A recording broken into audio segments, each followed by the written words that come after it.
It is Friday, the 20th of December, 2024. My name is Pigeon Rose, and this is my song of the day.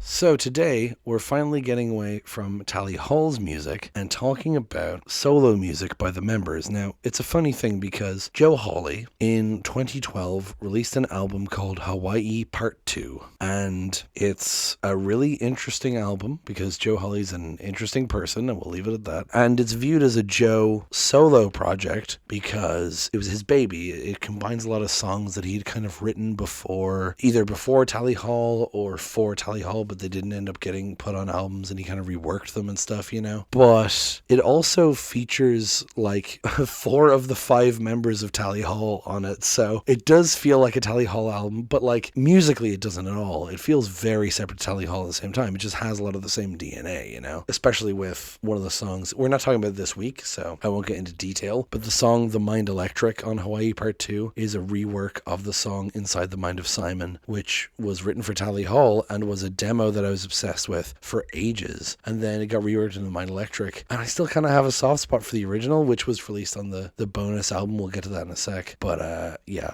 anyway, I just think it's interesting. Anyway, the song we're talking about today is Stranded Lullaby, which was originally written by Joe as a song for his girlfriend at the time, way back in like 2004. She was going away on holidays, I think, or she was going abroad to study, and the song was called Our Lullabye, spelled B-Y-E, because the song was written while she was in Switzerland, but it was written just before she left for Brooklyn to go to law school. Sorry. Anyway, and so the song is like kind of a goodbye and a loving song, and he later reworked it into Stranded Lullaby as its own thing. And I'm telling you this beforehand because you can listen to the original Our Lullabye, and I would encourage you to because it is very good in its own right. But today we're talking about Stranded Lullaby, so let's go listen to it now and then come back in a few minutes and talk about it.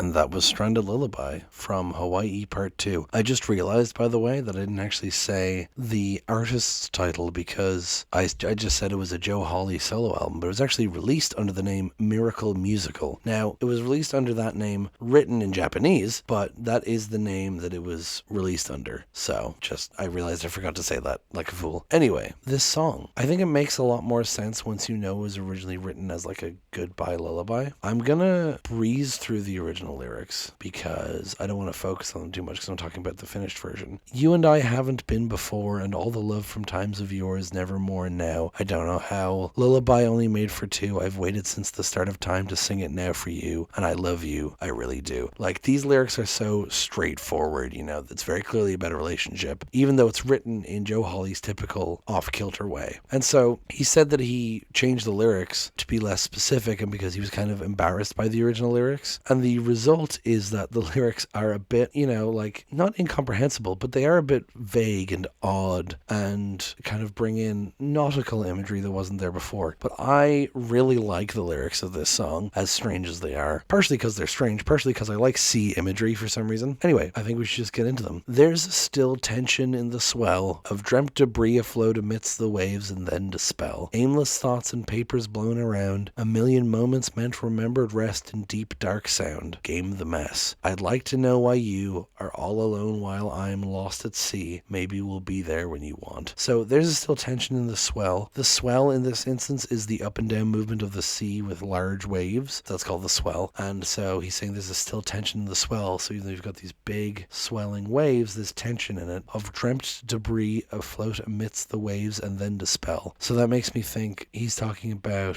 imagining things washing up, like of dreamt debris afloat amidst the waves and then dispel. Like, it makes it sound like the swell, the sea, is kind of metaphorical here, that these are the thoughts we're pushing down, but they keep washing up in the waves, if you get me. And then aimless thoughts and papers blown around, a million moments meant remembered rest in deep dark sound. Now, I legitimately somehow never thought of this until just this moment reading those lyrics. But the phrase aimless thoughts and papers blown around immediately made me think of Across the Universe by the Beatles. songs. The first line of that song is, words are flowing out like an endless rain into a paper cup. They slither wildly as they slip away across the universe. And then the second verse has a bit of thoughts meander like a restless wind inside a letterbox. They tumble blindly as they make their way across the universe. So this aimless thoughts and papers blown around immediately makes me think of those ideas. And I don't know why I never thought of that before, but here we are. Anyway, a million moments meant remembered rest in deep dark sound. Again, it makes me think of like thinking of these things we're trying to push down. They keep washing back up. And especially because this is a lullaby. You know, the original was like actually a lullaby. But this one makes me think it's about like being in between the state of being awake and sleeping. And so you're kind of like half dreaming. And that's, as we all know, this is when things wash up to the surface of your mind that you weren't thinking about before. Game the mess. Don't know what that means. I'm just going to say that.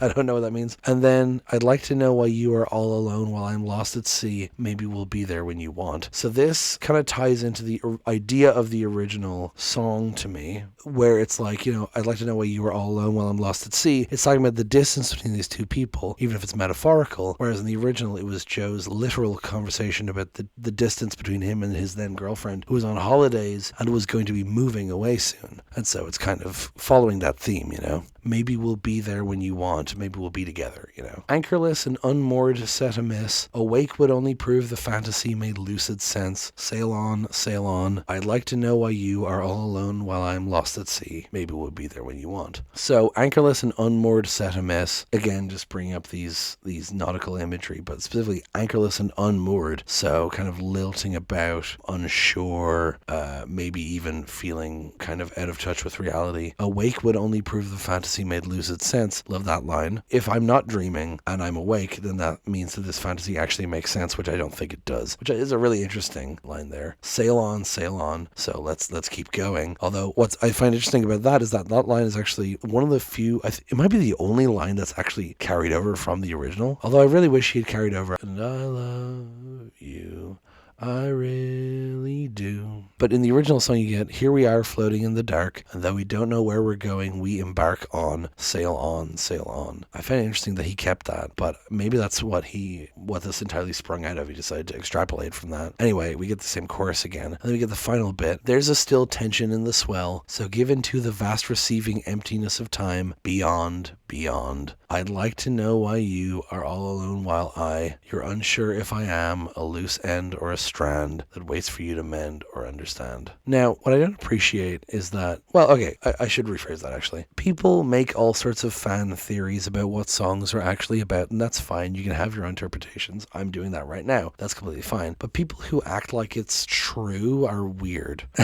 And people do that all the time with Joe Hawley lyrics because of his strange imagery and his struggles with mental health. People put all these additional meaning on his weird lyrics, and they try to make Hawaii Part 2 tell a story, and I don't know if it's ever been confirmed that it does. It's a whole thing. But someone was trying to link these lyrics into Time Machine, which is the song before it on the album. I was like, no, this is an adaptation of a lullaby that Joe wrote in 2004. This is nothing to do with the rest of the album. The album has a lot of recurring themes, so I get it, but no, that's not how this works. You can have that interpretation if you want, but acting like it's just the truth is so weird.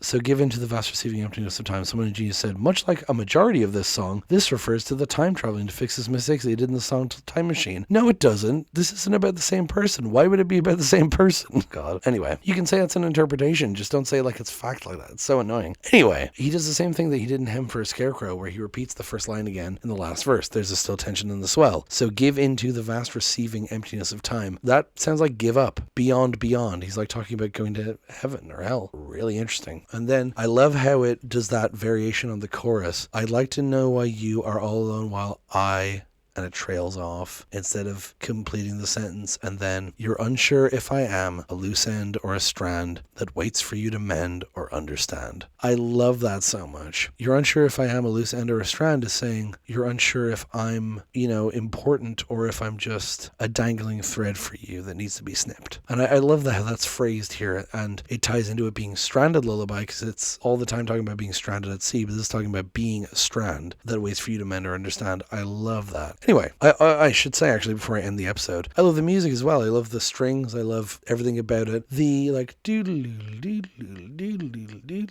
especially in the demo version, really sounds like the Great Fairy Fountain music, I think, from Zelda, which makes sense given that he has referenced Zelda and Nintendo things in his music before and since. So it wouldn't shock me if that was intentional, especially because the original was demoed in 2004. That wouldn't have been long after Majora's Mask came out. I think Majora's Mask was 2000. So, it wouldn't shock me if that was like right up there and part of the inspiration, Anyway, that's pretty much going to be it, I think, for this one. Thank you so much for listening. Please hit like, hit subscribe, leave a comment down below. Tell me what you think. Tell other people about the show. Thank you so much for listening, and I will talk to you tomorrow. Break it down.